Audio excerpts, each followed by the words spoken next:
Andrés Iniesta no ha entrat en la convocatòria pel partit de demà contra el Llevant, ja que encara no té l'alta mèdica i a més aquesta tarda Tata Martino ha preferit que fes feina a banda. En realidad en esta oportunidad no lo he visto bien en los últimos entrenamientos que me ha tocado verlo y me pareció que todavía le faltaba un poco más para ser considerado. Piqué i Montoya també queden fora per decisió tècnica, mentre Alves i Puyol tornen a la llista. Del filial repeteix Jean-Marie Dongo.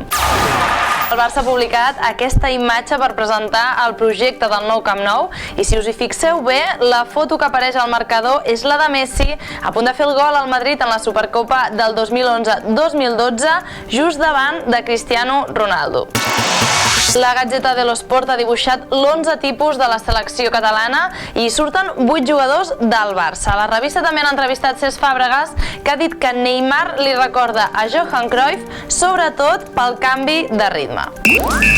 Neymar estarà de baixa unes 3 setmanes, però no perd el sentit de l'humor. La seva germana ha penjat aquest vídeo del brasiler fent una cursa a peu coix.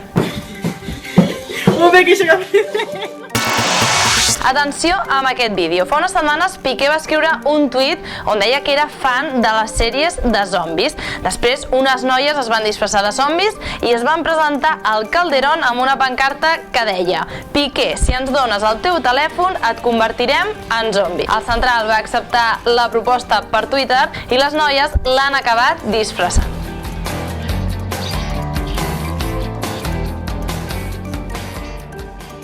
Demà a les 10 de la nit el Barça s'enfrontarà al Llevant i, com sempre, durant tot el dia podreu seguir tota la prèvia del partit a la TEP.cat.